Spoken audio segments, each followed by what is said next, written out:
Hello and welcome to Wrestle Radio Australia, your longest running Australian professional wrestling podcast. My name is Lachlan Albert, and I am here with a man who is undeniable, a man who is a retro legend, a man who is the daddy of Queensland wrestling with the mustache to go with it, Bobby Bishop. Bobby, how you going? A pleasure. Always a pleasure to see you, mate. Look, let's talk about the elephant in the room first. This is our fourth time trying to get this interview to happen, something like that. Yeah. Right? It seems like every time we do something, you're getting pulled in a million directions because you're wrestling, but you're also running the school, and you're also helping with promos, and there's trainees who are looking for advice. And how do you balance everything that's going on around the wrestling with actually getting in the ring and doing it? No, I honestly don't, eh? I think the last show I was up at 5 a.m. and I remember by the time I got everything done, we're doing a promo. Hello, how you going? Hello, goodbye. We're doing an interview. I'm so sorry, I didn't realize. That's okay. We'll just cut that, right? Yeah. Oh, come on. Wait, well, in that case. No, get out of here. Exactly, this is what we're talking about. That's what I'm talking about, yeah. No, last show I was up at 5 a.m., grabbing a new ring, doing that. And then by the time I got to 3, I was already glass-eyed, tired. And then I had to do a match with Mitch Ryder against 3 tag teams. 6 other guys that you had to wrestle. 6 other guys and Trent O'Day. All right, yeah, this was going to come up. The Trent O'Day of it all. Oh, right? So I spoke to Trent O'Day a couple of shows ago. He had some very choice words about you and the way you present yourself as, the front of Queensland, and him not feeling very happy about that. What's your feelings on Trent O'Day at the moment? Well, look, I'll be honest. My original feelings he's not the first person to take jabs. There's douchebags out there who they'll make it sound like it's a joke, but I know it's not a joke because I'm 38 years old. All right, I see through the bullshit.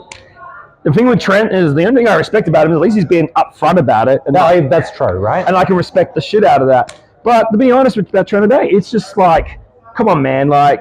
You can't tell me that I don't put the work in to get my achievements. The things I get, I'm not I was on the main event tonight. I didn't ask for that. They just put me on. I don't go to every show and be and pull my weight around. I go around and be how can I help you? And people use me on most of the big shows because they know that I'll do what they ask me to do. Yeah. And then Trent O'Day, why isn't he going to get an opportunity? It's because the unfortunate thing is some people don't know who he is. And sometimes he hasn't been around all that long, No, not at all. In ways he has. And I've met him when I went to Townsville, but I don't even know who trained him. Who trained him? Who trained him? Could be anyone. Yeah. So obviously there's a lot of animosity there, but we're talking about, I guess that comes with the territory of being someone who's in these main events, who's getting these spots against big international names. So I know personally, as a big Danhausen fan, seeing you get that opportunity against Danhausen was wild, being on these World Series shows. Are there any career highlights that for you go, yeah, that's the wild thing of wrestling? I can tell you, I'm speaking from the heart of it all. People, there's a lot of guys around here, and then kudos to them because that's their dream. It's how they feel about wrestling. Is a lot of people seem to think getting a belt is going to make you the best, or it's going to make you the most memorable person on the show. But the truth is, I never wanted a belt. In fact, I think I've been tricked into title matches before. There was a notable one at Wide Bay, but I know for a fact that at Wide Bay you suggested not having the belt several times. Multiple times. Why I had the belt, I suggested it multiple times even then. But my thing about it was I love moments in wrestling. And to be fair, if you're someone who wants a belt constantly and you get upset that you don't have it, or you're constantly getting frustrated that you're not getting put in something like that, and then I think that more speaks from insecurity than it does understanding the business. The business is about moments. And I was with Danhausen, that was a moment. Yeah. The best thing about I was all week waiting for them there, weeks waiting for them there and put the match graphic up. So I'll be it's going to be so great. Everyone's going to see it. When we got to the day and I realized it didn't go up, I was oh my God, this is going to be great. I'm going to go out there. No one knows who I'm going to be facing. Hausen's music is going to hit and everyone's going to be oh my God, we're going to see Bobby Bishop versus Danhausen. And this is exactly what happened. The pop was huge. They weren't booing me. They were cheering us both because they realized they wanted this match. It was a moment. It was a moment. That's exactly what we're talking about. So like there's so much going on with what you're doing in the ring. But then on top of that, obviously you're a figurehead of 3 Count Academy, all of these trainees who, from all ranges at the moment, people who are still just coming through. We had people who were, on cameras tonight for the first time, through to people who are winning championships who have come up through 3 Count. Yeah. How do you balance like what you want to do as a wrestler and pushing yourself forward while at the same time wanting to see success for the people that you're training? So I don't, honestly. Sometimes look, I'll have a conversation and usually the promoters will ask me like, hey, what do you want to do? And I'll tell them like, I just want to do stuff like this, something like this. It's not pitching title matches, it's just pitching, I just want to have fun. Because if I don't have fun in my life while balancing everything, then I'm going to lose my mind. Yeah, 100%. But in terms of like pushing myself forward, like this is the year where something finally clicked. Like recently I reached out to PWA and asked, how do I get in Coliseum? I didn't ask to be put in Coliseum. I asked, I would like to put my name forward. How do I get on? And if I'm not worthy to be on, can you tell me how to work to that? Because, and you, like, if you asked me 2 years ago, I would never have made that message. I'd be too scared. Yeah. Now it's just like, no, I'm like, bro, I'm like doing cool shit. And and if they don't want me, that's cool. I'll still be doing cool shit. I mean, I would love to do it. It's been a dream.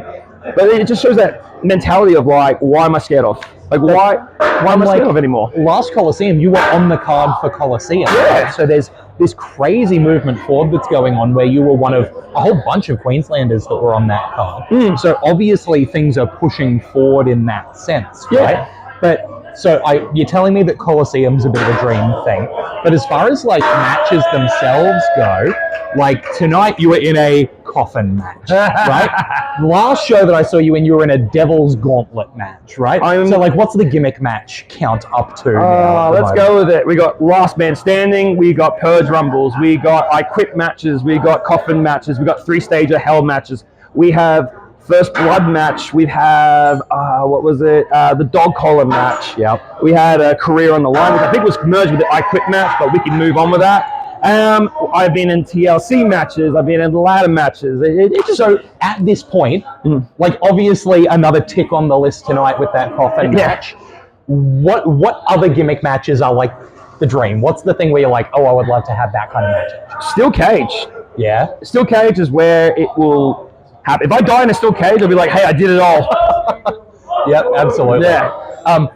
I kind of want to check with you because like we talked about the Treno Day of it all, and there's a lot of people kind of like chomping to get your spot, and we talked about how that doesn't always come with the titles and stuff, right? Yeah. So what do you think as far as like Bobby Bishop the character? We've talked about going from, I remember when I first started seeing you, and this is after the Dreadful days, unfortunately. I never caught any of that. Put a photo up of that when you say that. Dreadful, hey? Yeah. But like, I remember retro kid Bobby Bishop, and it was all having fun, and it was all a bit silly, but it's really come to be a place that's a really serious character that's really established itself.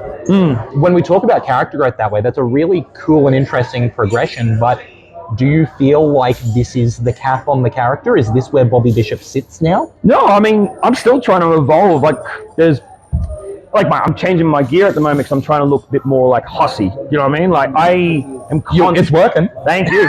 I'm dieting as well. But like, I'm constantly trying to think, what am I going to do next? I don't want to be the same thing. I had this advice that was like years ago from AJ Istria. And he said, if you are in the same position that you were 1 year ago, you need to start asking yourself, what are you doing to make changes? And he's absolutely right. Like, every year I reflect back and look, what have I done? And then I'll start ticking things off like, okay, I'm still moving. My momentum's still moving. I'm still moving as a person in wrestling. And you got to stay evolving. If you don't stay evolving and you're the same guy as last year, your ride's only going to be so far before they're like, okay, we've kind of done this. Like, okay, now, just before we go, I have a pitch that I want to talk to you about. Because we've talked about all the different stipulations we've looked at, we've done the career on the line stuff, like we've talked about the way you've evolved, right? what will it take to put your mustache on the line in a match?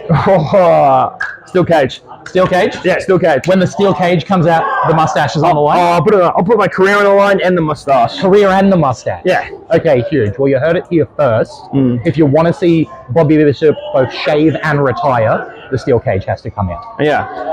One more important thing. Sorry, my voice is disappearing. You're good. Fuck you, Treno Day. Hey, there it is. All right.